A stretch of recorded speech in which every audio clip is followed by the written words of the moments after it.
بسم اللہ الرحمن الرحیم۔ دنیا بھر سے دیکھنے اور سننے والے تمام ناظرین و سامعین کی خدمت میں السلام علیکم ورحمۃ اللہ وبرکاتہ۔ میں ہوں آپ کا میزبان محمد عبدالودود اور آپ دیکھ رہے ہیں پروگرام آپ کے مسائل کا حل، جسے روزانہ شب 9:05 پہ ملک کے معروف دینی و عصری تعلیمی ادارے جامعۃ الرشید کراچی سے براہ راست آپ کی خدمت میں پیش کیا جاتا ہے۔ ناظرین کرام، روزانہ کی طرح آج بھی آپ کے بہت سارے سوالات مفتیان کرام کی خدمت میں رکھے جائیں گے اور ان سوالات کے جوابات آپ کی خدمت میں پہنچانے کی بھرپور کوشش کی جائے گی انشاءاللہ العزیز۔ اگر آپ بھی ہمارے اس پروگرام میں شامل ہونا چاہتے ہیں اپنے سوالات کے ذریعے سے، یا آپ سمجھتے ہیں کہ آپ کو شرعی حوالے سے کسی بھی مسئلے کی کوئی وضاحت درکار ہے، تو بہت آسان سا طریقہ ہے ہماری اس نشست میں شرکت کا۔ آپ فیس بک پر جائیں گے، فیس بک کے سرچ انجن میں JTR میڈیا ہاؤس لکھ کر اس پیج کو سرچ کریں گے، لائک کریں گے، اور لائک کرنے کے بعد آج کی ٹرانسمیشن جو اسی پیج پر جاری ہے اس کا حصہ بنیں گے۔ کامنٹ بار میں اپنا سوال تحریر فرمائیں گے اور جواب کا انتظار کریں گے۔ سوال تحریر کرتے وقت دو باتوں کا خیال رکھنا بہت ضروری ہے۔ نمبر 1 یہ کہ اپنے سوال کے ساتھ اپنا اور اپنے علاقے کا نام لکھنا مت بھولیے۔ نمبر 2 یہ کہ کسی بھی فرقہ وارانہ اور سیاسی نوعیت کے سوال سے آپ گریز کریں گے۔ ایسے سوال کا یہاں سے کوئی جواب نہیں دیا جاتا ہے، اور اس سے آپ کا وقت بھی بچے گا اور مفتیان کرام کا قیمتی وقت بھی اس سے بچایا جا سکے گا۔ ہم آج کی اس نشست کے جو معزز مہمانان جو ہمارے ساتھ موجود ہیں مفتیان کرام، ان کا تعارف آپ کی خدمت میں رکھتے ہیں۔ سب سے پہلے ہمارے ساتھ موجود ہیں مفتی محمد صاحب دامت برکاتہم، شیخ الحدیث ہیں، رئیس دارالافتاء ہیں جامعۃ الرشید کراچی کے، اور جامعۃ الرشید کراچی کی مرکزی شورا کے اہم ترین رکن ہیں آپ، اور فقہ المعاملات المالیہ والعلوم الاداریہ جو جامعۃ الرشید کا ایک 3 سالہ تخصص کا ایک ڈپارٹمنٹ ہے، اس کے آپ رئیس اور مسئول بھی ہیں۔ دوسرے معزز مہمان ہیں مفتی عابد شاہ صاحب، آپ بھی سینئر مفتی ہیں اور سینئر فیکلٹی ممبر ہیں جامعۃ الرشید کراچی کے، اور حلال فوڈ کے حوالے سے آپ کی کئی ساری خدمات بھی ہیں، اور آپ کی جو اس حوالے سے جو آپ کا نالج ہے وہ اتھارٹی تسلیم کیا جاتا ہے۔ دونوں معزز مہمانوں کا بہت بہت شکریہ تشریف لانے کے لیے، اور آج کی نشست کا آغاز آپ کے سوالات کے ساتھ کریں گے، اور پہلا سوال ہے وہ رکھیں گے مفتی عابد شاہ صاحب کی خدمت میں، اور سوال ہم سے پوچھا ہے راحیل خان صاحب نے مصعب۔ وہ یہ پوچھتے ہیں نیٹ ورک مارکیٹنگ کی کمپنی میں ممبر کے طور پر کام کرنا کیسا ہے؟ یہ ممبر ہے یا مینیجر ہے؟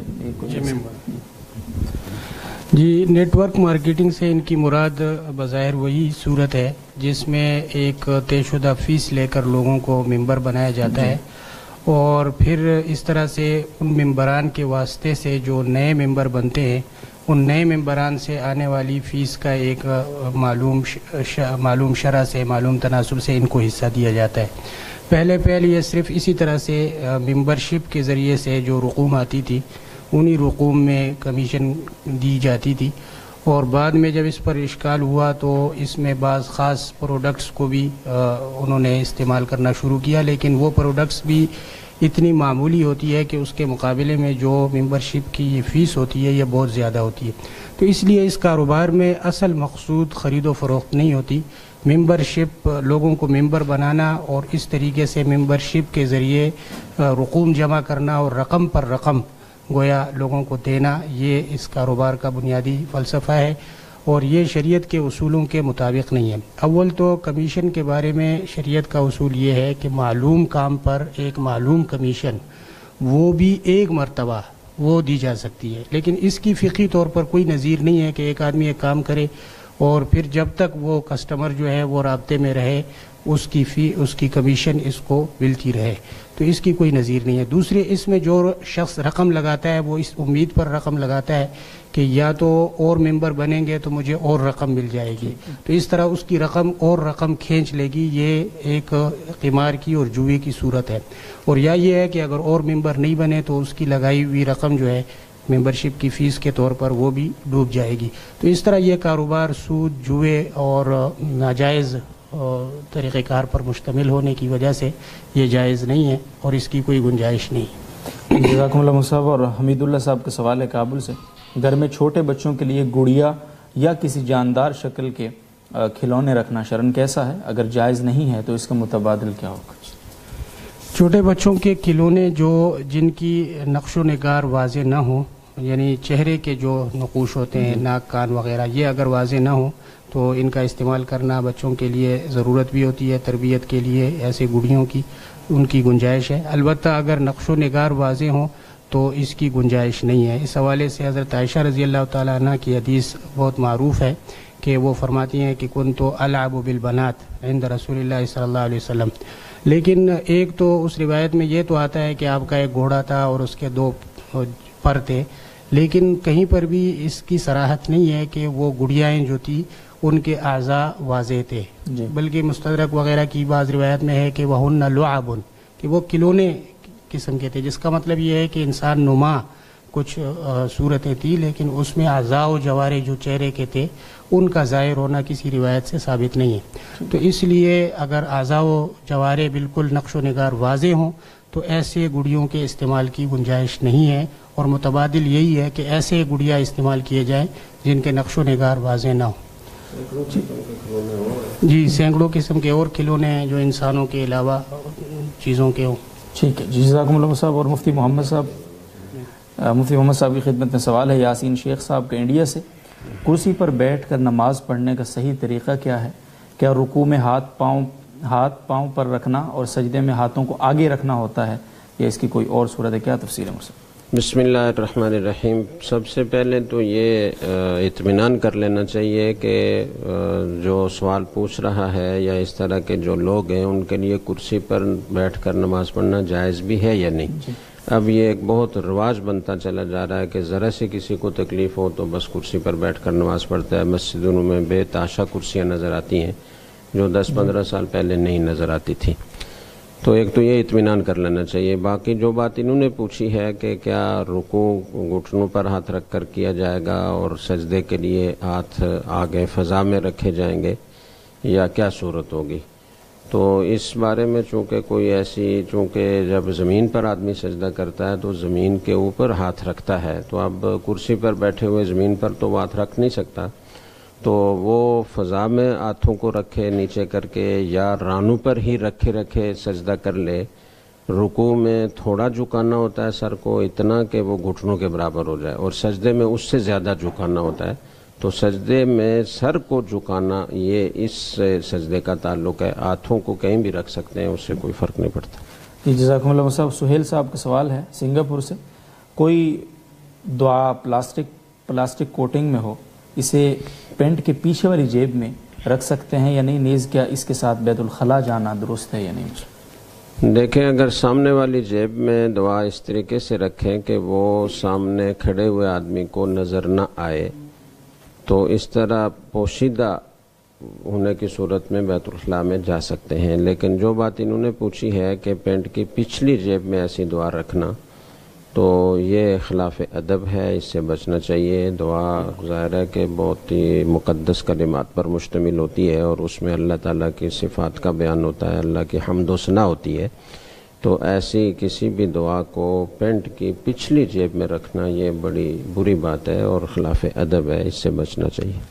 بہت بہت شکریہ. محمد فہیم مغل صاحب پوچھتے ہیں کہ سورہ فاتحہ میں اگر ایاک نعبد و ایاک نستعین پڑھنا بھول جائیں تو کیا نماز صحیح ہو جائے گی یا نہیں؟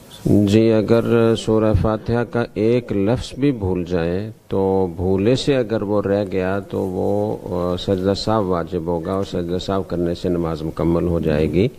یہ یاد رکھنے کی بات ہے کہ سورہ فاتحہ کا ہر لفظ پڑھنا واجب ہے نماز میں. تو اس میں سے ایک لفظ بھی اگر بھولے سے چھوٹ گیا تو سجدہ سہو لازم ہوگا. سجدہ سہو کرنے سے نماز مکمل ہو جائے گی. اگر کوئی سجدہ سہو نہیں کرے گا تو نماز نہیں ہوگی، دوبارہ پڑھنا پڑے گی. جی بہت بہت شکریہ. مفتی عابد شاہ صاحب آپ کی خدمت میں سوال ہے. نوید صاحب نے پوچھا ہے سعودی عرب سے. واچ کال کے نام سے ایک ایپ ہے اور وہ شیئر کرنے یا کھیلنے پر پوائنٹ دیتے ہیں. وہ پوائنٹ صرف کال کے لیے آپ استعمال کر سکتے ہیں. کیا ان پوائنٹس کا استعمال شرعاً جائز ہے؟ جی اس ایپ کے ڈاؤن لوڈ کرنے اور اس کے استعمال کرنے، اس پہ کھیلنے وغیرہ پہ کوئی رقم بظاہر نہیں لی جاتی.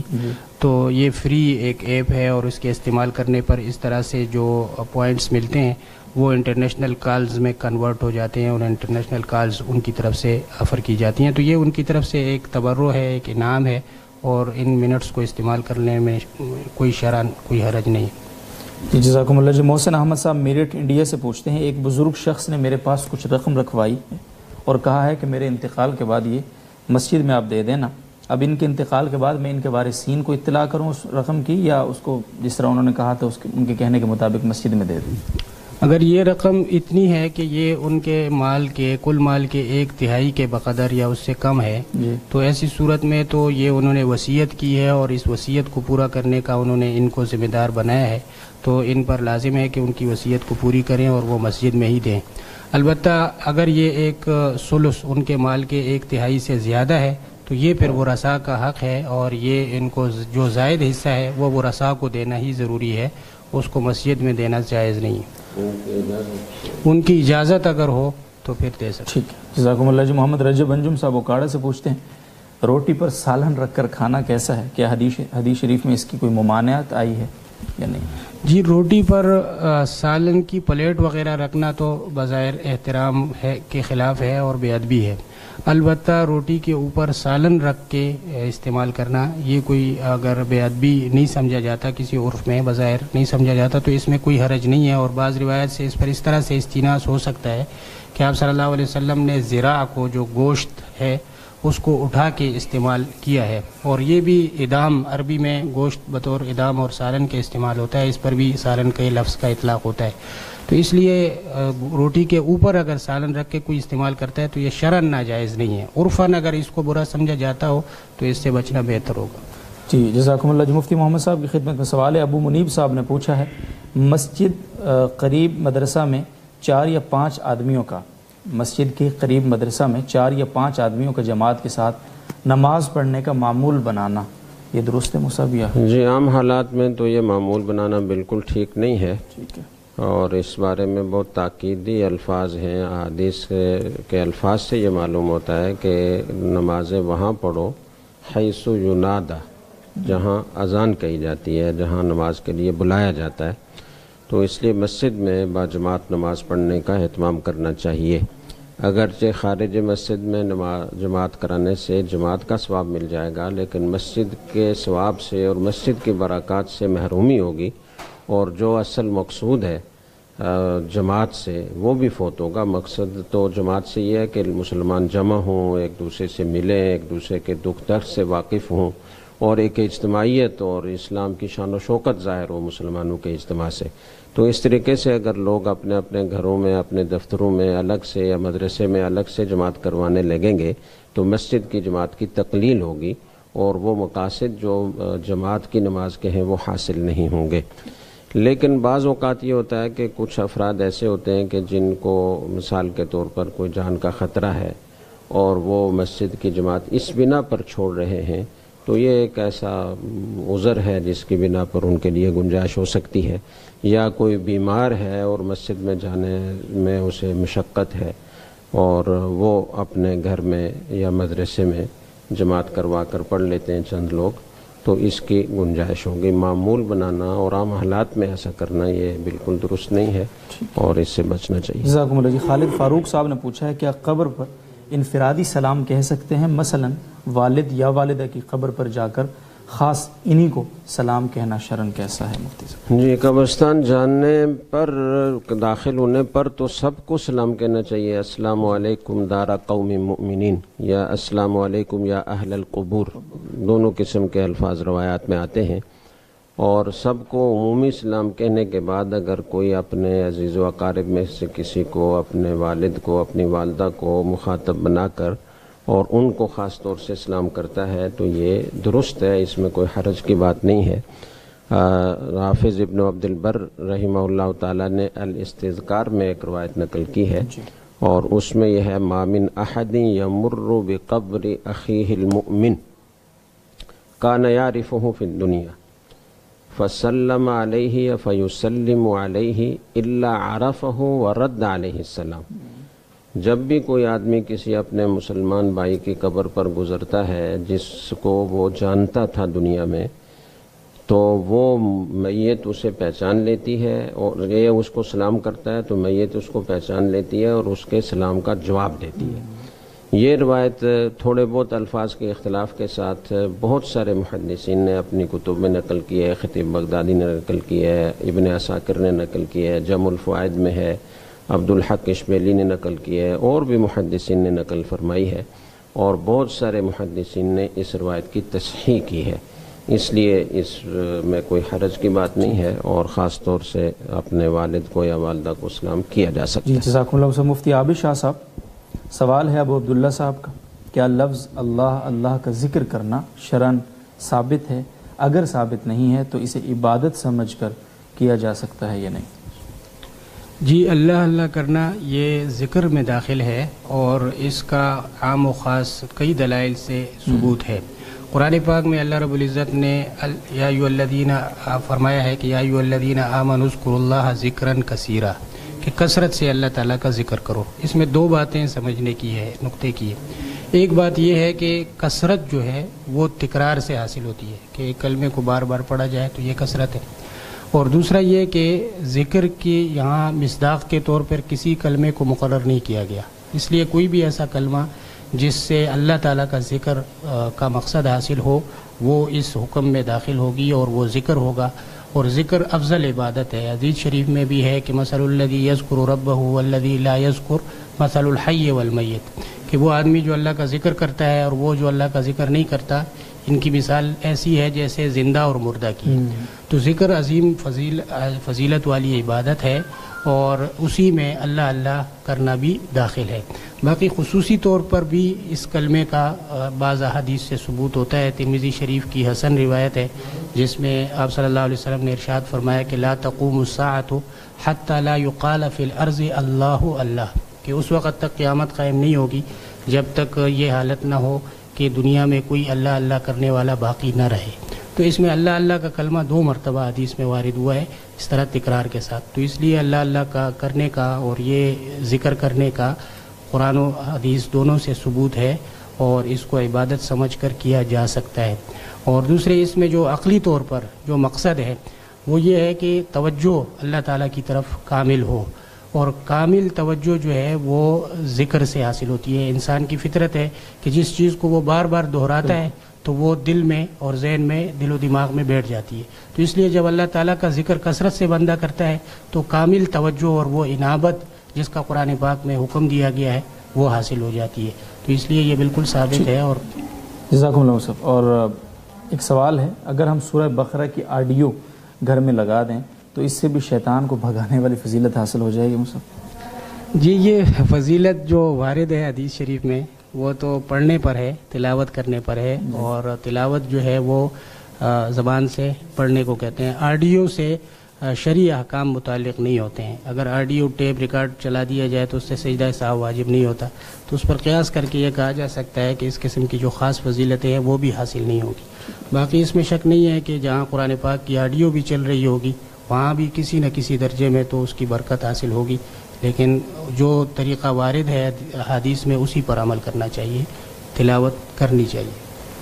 جی بہت شکریہ مصعب۔ مفتی محمد صاحب کی خدمت میں سوال یہی سوال مصعب، اس طرح سے پچھلے دنوں بھی یہاں سے جواب ہوا۔ ایک سوال کا جواب یہ دیا گیا کہ خبروں میں جو لوگ سلام کرتے ہیں لائیو جواب دینا واجب ہے۔ دوسرا یہ بتایا گیا کہ جب وہاں آیات پڑھ کے مفتی صاحب نے کچھ سجدے صاحب کے متعلق مفتی احمد عفنان صاحب نے بتایا تو سب کو سجدہ صاحب، ان کو سجدہ صاحب کہہ رہا ہوں، سجدہ تلاوت وہ واجب کہا گیا۔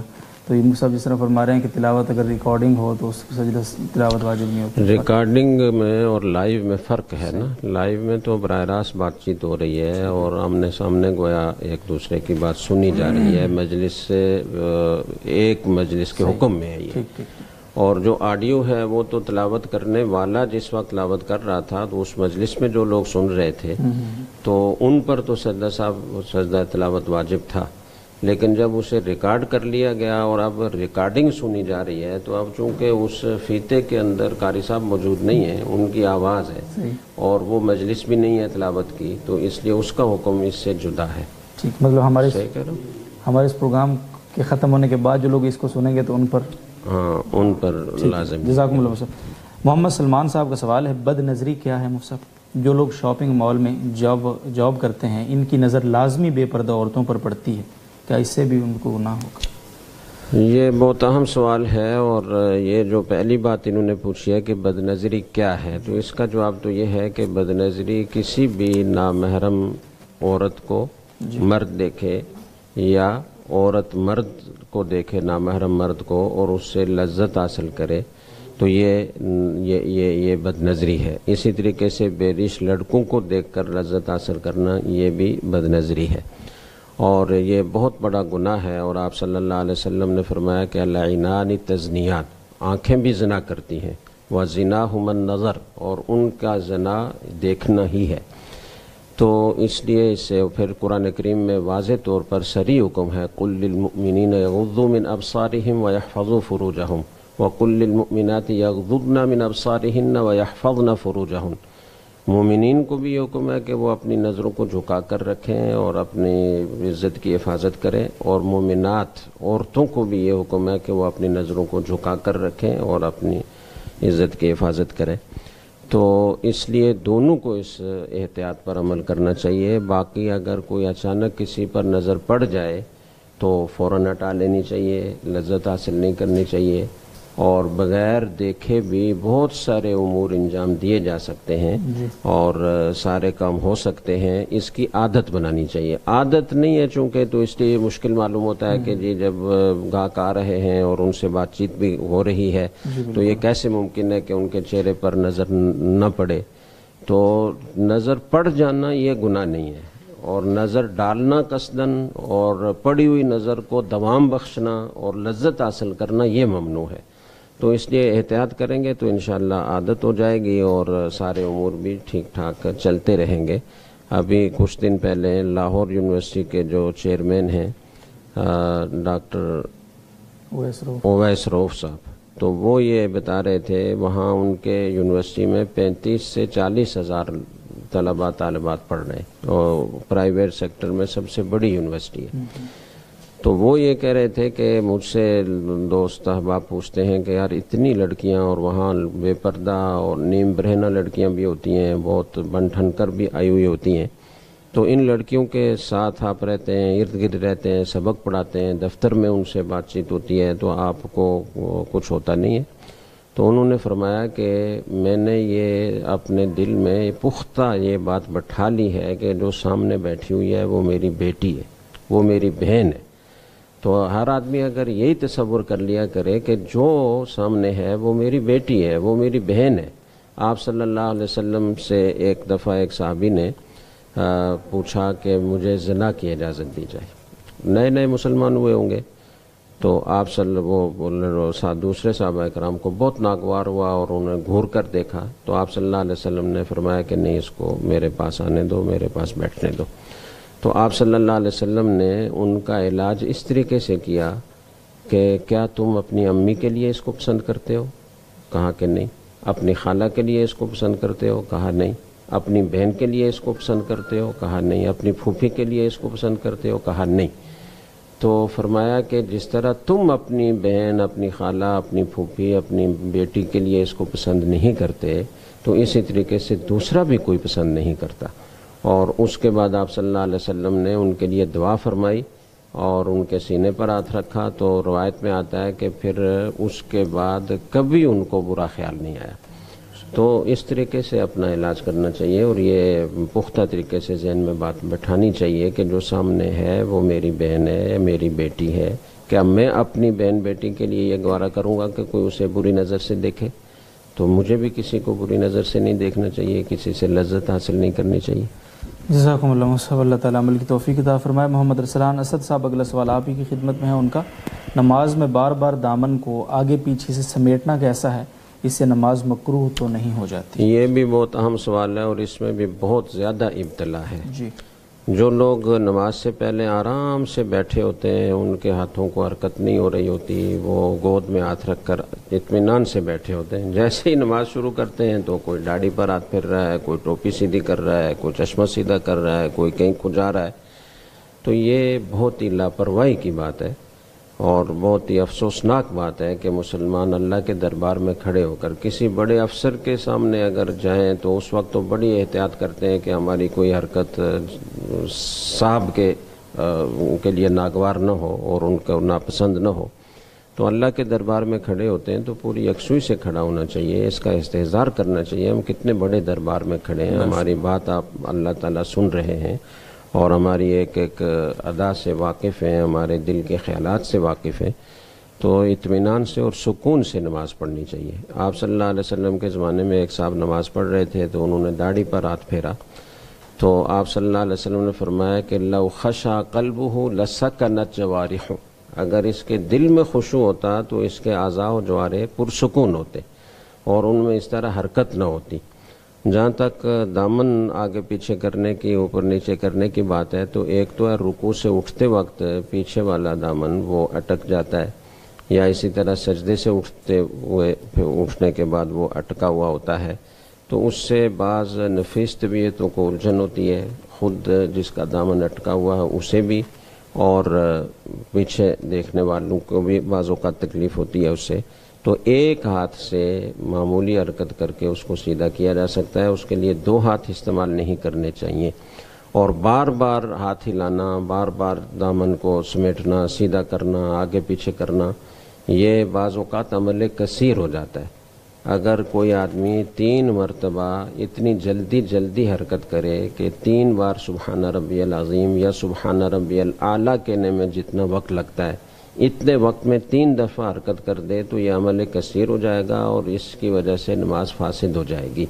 اور اگر اس طرح نہیں کرتا لیکن بلا ضرورت ہاتھ ہلاتا ہے تو 1 مرتبہ بھی ہلائے گا تو مکروہ تحریمی ہے، اور بعض محققین کی تحقیق کے مطابق ہر وہ نماز جو کراہت تحریمیہ کے ساتھ ادا کی گئی ہو وہ واجب الادا ہوتی ہے، تو اس لیے اس میں بہت احتیاط کرنی چاہیے۔ ضرورت سے اگر جیسے میں نے بتایا کہ دامن اٹکا ہوا ہے اس کو ہٹانے کے لیے ایک ہاتھ سے حرکت کر دی، کہیں تیز کھجلی ہو رہی ہے اور اس کی وجہ سے خشوع خضوع میں خلل آ رہا ہے، تو ایک ہاتھ کی حرکت کر کے کھجلی کر لینا اس کی گنجائش ہے اور یہ جائز ہے۔ ٹھیک ہے، جزاکم اللہ صاحب۔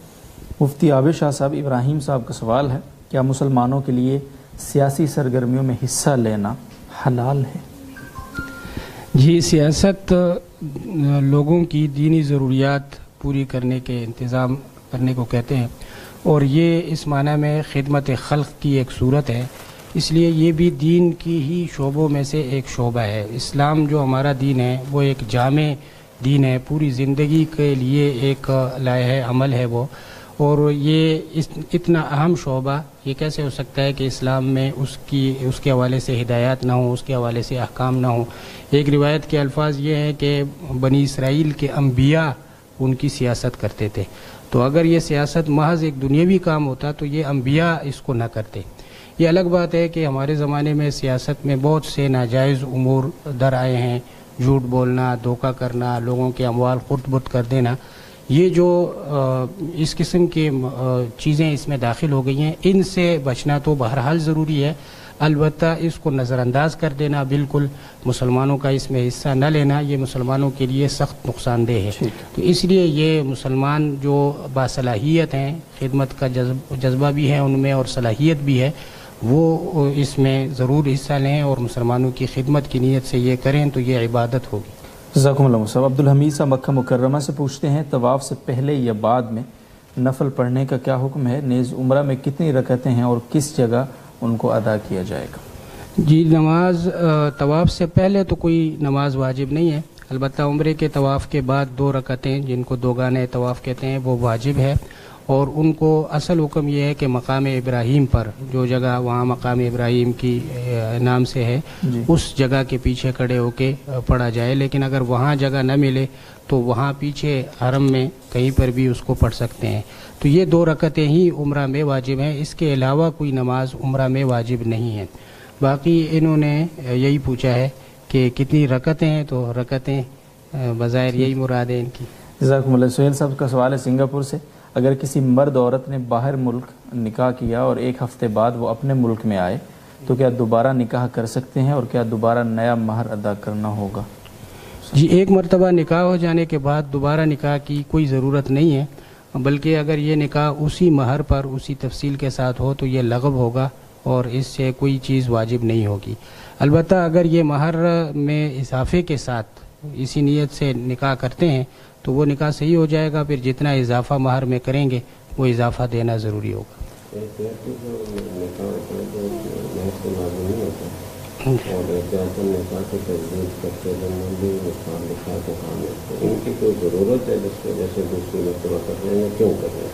جی، اگر احتیاطاً یہ نکاح کی تجدید کریں، یعنی پہلے نکاح میں کوئی مسئلہ ہے یا شک ہے، اس کی وجہ سے احتیاطاً تجدید نکاح کرنا چاہتے ہیں تو پھر تو ٹھیک ہے کر لیں، لیکن اگر کوئی اس قسم کا مسئلہ نہیں ہے تو پھر بلا ضرورت نکاح کی تجدید کی ضرورت نہیں۔ وہ شاید یہ سمجھ رہے ہیں کہ نیا ملک ہے تو نکاح بھی نیا ہونا چاہیے، اس لیے جزاکم اللہ مصعب۔ اور مفتی محمد صاحب کی خدمت میں سوال ہے، اور سوال ہم سے پوچھا ہے احتشام صاحب نے کولکتہ سے، پالتو جانور رکھنے کے کیا احکامات ہیں مفتی صاحب، اور اس میں احتیاطات جو جتنی بھی ہوتی ہیں، ظاہر ہے بہت سارے لوگ کرتے ہیں، اس کی بھی ذرا سی۔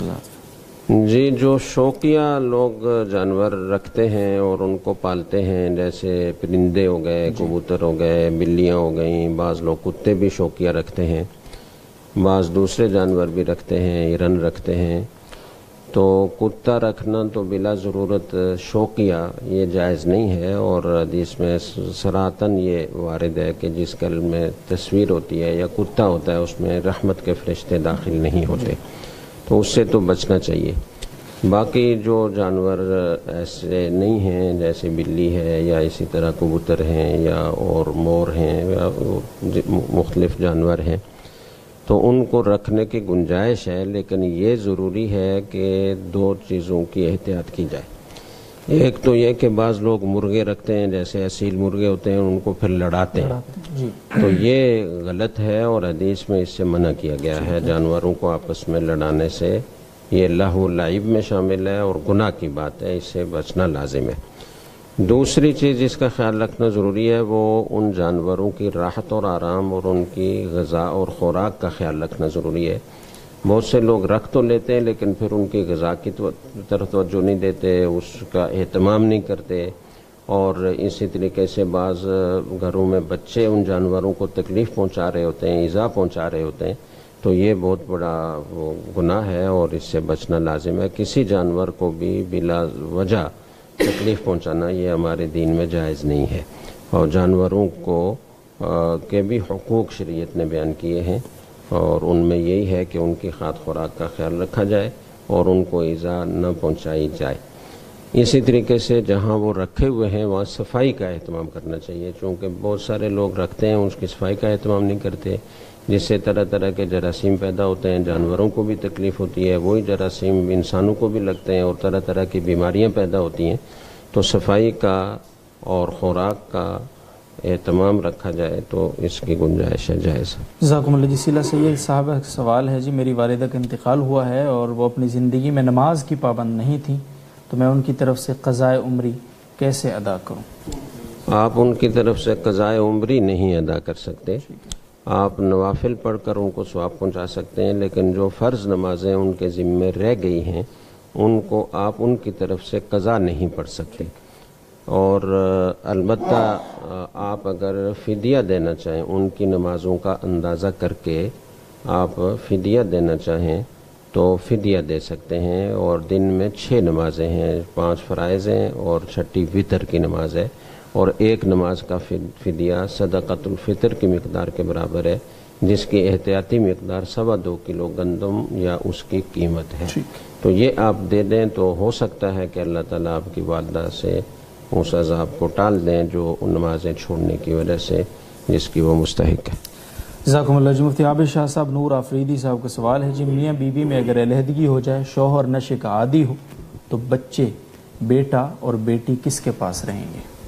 جی ایسی صورت میں جو والد ہے جب وہ نشے کا عادی ہے اور اس کے پاس بچوں کے ضائع ہونے کا اندیشہ ہے تو یہ بچے والدہ کے پاس رکھے جائیں۔ ویسے بھی 7 سال کی عمر تک لڑکے کو اور 9 سال کی عمر تک لڑکی کو رکھنے کا حق والدہ کا ہی ہوتا ہے، بشرطے کہ وہ کسی اور جگہ نامحرم سے نکاح نہ کریں۔ تو اس کے بعد بھی اگر والد کے پاس بچوں کے ضائع ہونے کا اندیشہ ہو تو اس کو بچے نہیں دیے جائیں گے، والدہ کے پاس ہی رکھے جائیں۔ جزاکم اللہ صاحب۔ اور اگلا سوال ابو انس صاحب نے پوچھا، کوئٹہ سے ایک آدمی نے بچہ گود میں بٹھایا، اس نے پیشاب کر دیا، اس کی جیب کے پیسے گیلے ہو گئے، اگر پیسے دھوئے جائیں تو وہ چلیں گے نہیں، اس صورت میں کیا حکم ہوگا؟ نیز کیا ان پیسوں کے ساتھ یعنی جیب کے اندر رکھ کر نماز ادا ہو جائے گی یا نہیں؟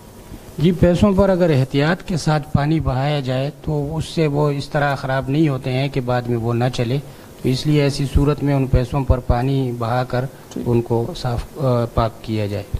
عبدالوقار صاحب پوچھتے ہندوستان سے، خطبہ پڑھنے اور سننے کے واجبات اور آداب بیان فرما دیں، کیا کیا ہیں؟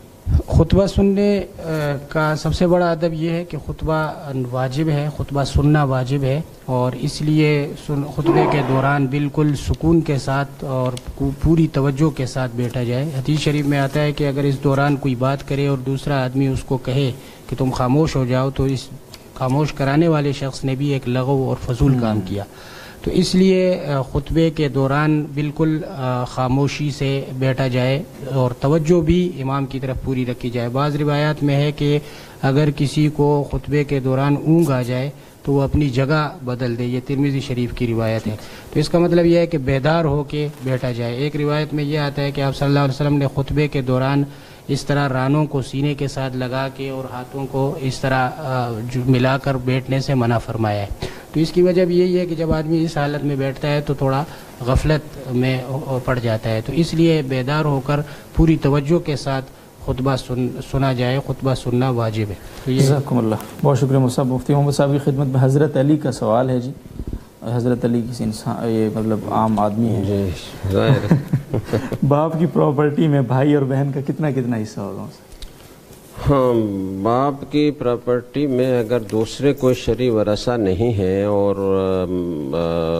مرحوم کی صرف ایک بیٹا اور ایک بیٹی ہے تو ان کا ترکہ وہ تقسیم اس طریقے سے ہوگا کہ بیٹے کو 2 گنا ملے بیٹی کی بنسبت، یعنی اگر آپ فیصد میں تقسیم کرنا چاہیں تو 66.5% بیٹے کو ملے گا اور 33.5% بیٹی کو ملے گا۔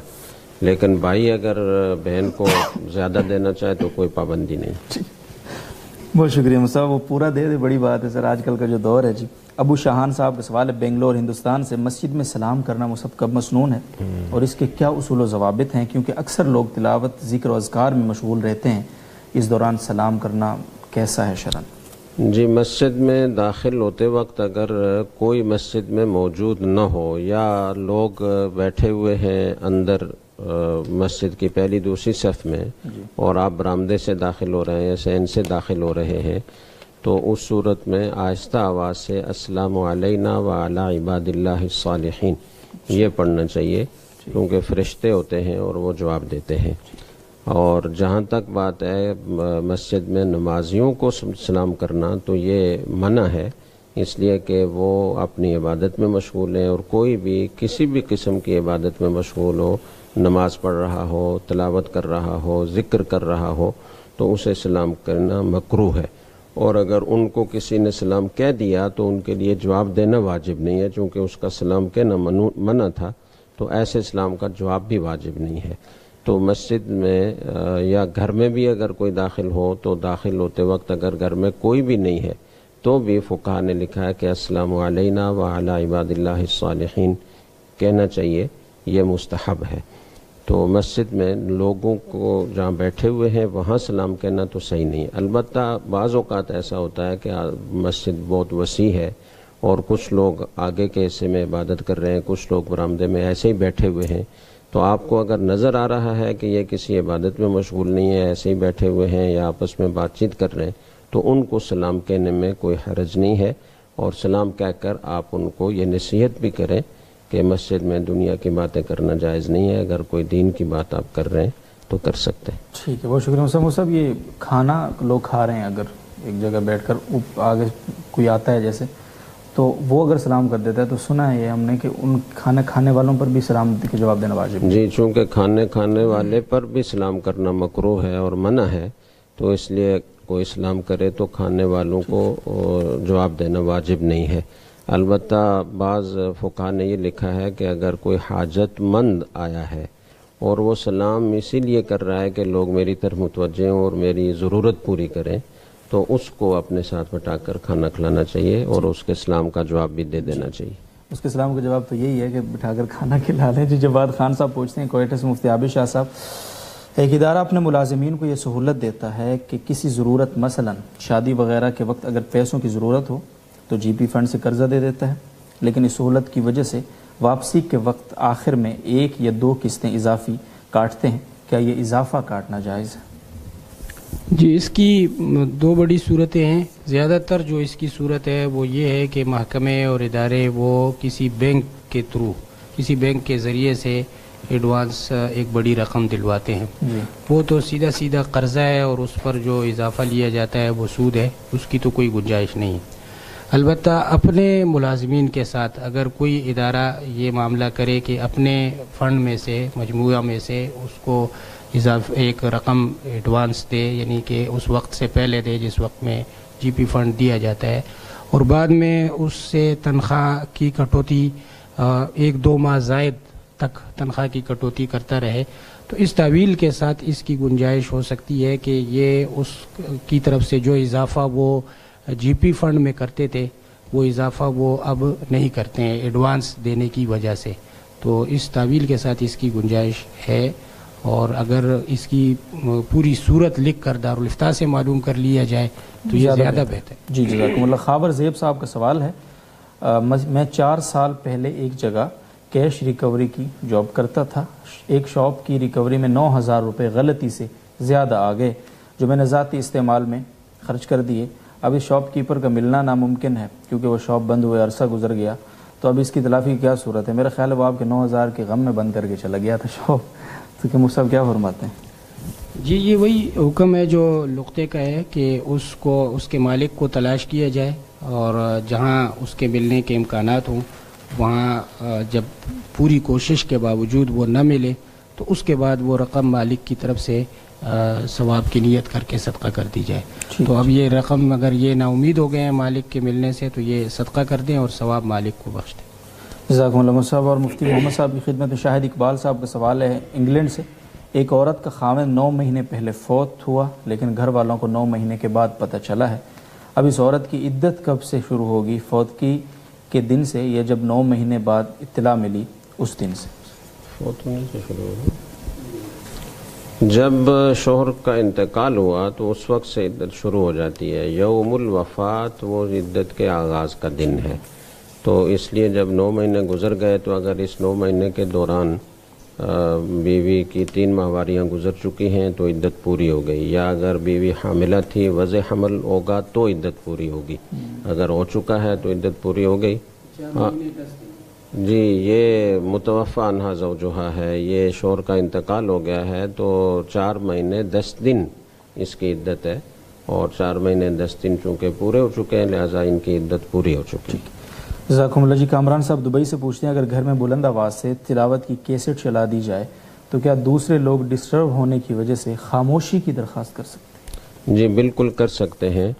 تلاوت خارج صلاح میں ہو رہی ہو تو اس کا سننا واجب ہے، یعنی نماز میں تو واجب ہے ہی، لیکن خارج صلاح میں اگر کوئی تلاوت کر رہا ہے تو وہ واجب ہے اس کا سننا یا نہیں، اس میں اختلاف ہے اور اب مختلف اقوال ہے۔ بعض حضرات نے فرض قرار دیا ہے ہر ایک پر، جو بھی سننے والا ہے اس کو سننا واجب ہے، اور بعض حضرات نے اسے فرض کفایہ قرار دیا، اگر کچھ لوگ سن رہے ہوں تو باقی اگر اپنے کام میں مشغول رہیں نہ بھی سنیں تو کوئی گناہ کی بات نہیں ہے۔ بعض فقہا نے یہ بھی لکھا ہے کہ ایسی جگہ میں جہاں لوگ اپنے کام کاج میں مشغول ہونے کی وجہ سے تلاوت سن نہیں سکتے تو وہاں تلاوت کرنا یہ گناہ کی بات ہے، تلاوت کرنے والا گناہ گار ہوگا، یا اگر کسی کے آرام میں خلل آ رہا ہے تو اس صورت میں بھی یہ مناسب نہیں ہے۔ اور بعض حضرات نے یہ فرق کیا ہے کہ اگر نماز میں تلاوت ہو رہی ہے تو وہ تو سننا واجب ہے، لیکن خارج صلاح میں نماز ہو رہی ہو تو وہ فرض ہے یا نہیں ہے، اگر کوئی مشغولیت کی وجہ سے نہ سنے تو گناہ گار ہوگا یا نہیں ہوگا، تو اس میں راجع اور احتیاط پر مبنی قول تو یہ ہے کہ سننا لازم ہے، اور آسان اور وسعت والا قول یہ ہے کہ سننا واجب نہیں ہے، تو بوقت ضرورت اس پر عمل کیا جا سکتا ہے۔ جو سننے والے اگر کسی کام میں مشغول ہیں اور اس مشغولیت کی وجہ سے وہ سن نہیں پا رہے تو انشاءاللہ وہ گناہ گار نہیں ہوں گے، لیکن جو کیسٹ چلائے ہوئے لوگ ہیں ان کو چاہیے کہ وہ اس کی آواز مدھم کریں یا دوسری کسی جگہ جا کر تلاوت سنیں۔ صاحب میرا خیال ہے انہوں نے جو سوال شاید اس سے پوچھا ہے کہ وہ لوگ یہ درخواست کریں کہ بھائی ٹیپ کو تھوڑا، ہاں تو وہ یہ بالکل کر سکتے ہیں۔ ٹھیک، جزاکم اللہ جی۔ مفتی عابد شاہ صاحب، عرفان خالد بٹ صاحب کا سوال ہے، آخری سوال ہے ممکنہ طور پر ہماری اس آج کی نشست کا، کیا جمعہ کی اذان کے بعد کاروبار بند کرنا لازم ہے؟ کیا ایسا ہو سکتا ہے کہ ایک دکان کے کچھ افراد ایک مسجد جہاں جمعہ جلدی ہوتا ہے وہاں ادا کر لیں اور باقی افراد بعد میں دوسری مسجد میں ادا کر لیں اور اس طرح دکان پورے وقت میں کھلی رہے؟ کیا فرماتے ہیں؟ جی یہ طرز عمل بالکل مناسب نہیں ہے، اس لیے کہ نماز جمعہ کے وقت تمام مسلمانوں کو یہ حکم ہے کہ وہ تجارت کو چھوڑ کے نماز کی طرف آ جائیں. تو اگر اس سارے وقت میں دکانیں کھلی رہیں گی تو کچھ نہ کچھ لوگ وہ تجارت میں مشغول ہوں گے اور حکم کے تارک ہوں گے. تو اس لیے جو مسجد ان کے بالکل قریب ہے جب اس میں اذان ہو جائے تو ان کو اسی مسجد میں جانا چاہیے اور دکان بند کر کے جمعہ کی نماز پڑھنی چاہیے. یہ طریقہ اختیار کرنا کہ کچھ لوگ ایک مسجد میں جمعہ پڑھ لیں کچھ دوسری میں پڑھ لیں اور دکان کو کھلی رکھیں، یہ درست نہیں ہے. مفتی محمد صاحب اسی حوالے سے میں نے اس پر باقاعدہ کچھ کام کیا ہے اسی حوالے سے. کیا اس میں ہماری کچھ جو مساجد ہیں جہاں ایک مسجد ہے وہاں 1 بجے جمعہ ہو رہا ہے، ایک مسجد وہاں بالکل 2:45 بجے جمعہ ہو رہا ہے، تو کہیں ہم نے تو ڈھیل نہیں دی معاشرے کو کہ وہ اس طرح سے ظاہر گناہ ہے نا اس طرح جس طرح موسیٰ نے فرمایا؟ دیکھیں اس میں یہ بات ایک منفی پہلو اس کا یہ ہے کہ اس طرح مختلف اوقات میں جب نماز ہوتی ہے تو لوگ پھر یہ کرتے ہیں کہ کچھ ایک مسجد میں نماز پڑھ لیتے ہیں اور دکان کھلی رہتی ہے، دوسری پارٹی دوسری مسجد میں جا کر پڑھ لیتی ہے. لیکن اس کا مثبت پہلو بھی ہے نا کہ بعض اوقات ایسا ہوتا ہے کہ لوگ اپنی واقعی کسی مشغولیت کی وجہ سے ایک وقت میں نہیں پہنچ پاتے تو دوسری جگہ اگر تھوڑی تاخیر سے نماز ہوگی تو اس میں پہنچ جائیں گے. تو اس لیے اس میں تو بظاہر کوئی حرج معلوم نہیں ہوتا. اور دوسری بات یہ ہے کہ اصل جو اذان ان کے اپنے محلے کی ہے، اپنے قریب کی مسجد کے ہے، بازار کی مسجد کی ہے، تو اس اذان کا اعتبار ہے. لہٰذا اس آبادی والے جو اپنی مسجد کی اذان پر اپنا کاروبار بند کریں، دوسری مسجد والے ان کے یہاں اگر تاخیر سے نماز ہو رہی ہے، تاخیر سے اذان ہو رہی ہے تو وہ اپنی مسجد کی اذان پر کاروبار بند کریں گے. البتہ ایک اور بات جو اس حوالے سے اہم ہے وہ یہ ہے کہ بعض مساجد میں زوال کے بعد جلدی اذان دے دی جاتی ہے اور اس کے کافی دیر کے بعد مولوی صاحب کا خطبہ شروع ہوتا ہے، بیان شروع ہوتا ہے اور وہ پورا بیان آدھے پون گھنٹے کا ہونے کے بعد پھر دوسری اذان کہی جاتی ہے اور جمعہ پڑھا جاتا ہے. تو اس میں چونکہ کافی سارا لمبا وقفہ ہوتا ہے جس میں لوگ کاروبار کر رہے ہوتے ہیں اور آپ جتنی بھی کوشش کر لیں بہرحال اس پر اب جب تک حکومت کی طرف سے اس کا کوئی انتظام نہ ہو جو حکومت پر لازم ہے تو اس وقت تک اس پر ایسی روک لگانا عوام کے بس کی بات نہیں ہے، نہ علماء کے بس کی بات ہے. علماء کے پاس کوئی قوت نافذہ نہیں ہے تو وہ ترغیب بھی دے سکتے ہیں، شرعی حکم بتا سکتے ہیں. حکومت کا کام ہے کہ وہ انتظام کرے اور ساری نمازوں کے لیے، جیسے اسلام آباد میں ایک شور شروع ہوا تھا کہ جی ہم نے ایک وقت میں ساری مسجدوں میں اذان دینے کا وہ اہتمام کیا ہے، وہ آرڈر بھی جاری ہو گیا تاکہ سارے لوگ دکانیں بند کریں اور شاپنگ مال بند کریں اور نماز کی طرف آئیں، اس کی نگرانی ہوگی باقاعدہ. تو یہ حکومت کے فرائض میں شامل ہے کہ وہ اس طرح کا انتظام کرے. لیکن جب تک وہ نہیں ہوتا تو اس وقت تک یہ کیا جا سکتا ہے کہ یہ جو پہلی اذان ہوتی ہے یہ جلدی نہ دی جائے بلکہ امام صاحب جو بیان کرتے ہیں بیان کرنے دیں ان کو، بیان کے ختم پر پہلی اذان ہو اور اس کے بعد 5-6 منٹ کا وقفہ سنتیں پڑھنے کے لیے دیا جائے اور اس کے بعد خطبے کی اذان ہو دوسری اور نماز پڑھی جائے. جی جزاکم اللہ. اس سے بہت سارے لوگ گناہ سے بچ جائیں گے. جی بالکل. جی بہت بہت شکریہ جی مفتی محمد صاحب، مفتی عابد شاہ صاحب اور تمام ناظرین سامعین کا. انشاءاللہ کل شب 9:05 پہ دوبارہ آپ سے ملاقات ہوگی اسی پروگرام کے ساتھ انشاءاللہ. تب تک کے لیے اجازت دیجیے. اللہ حافظ.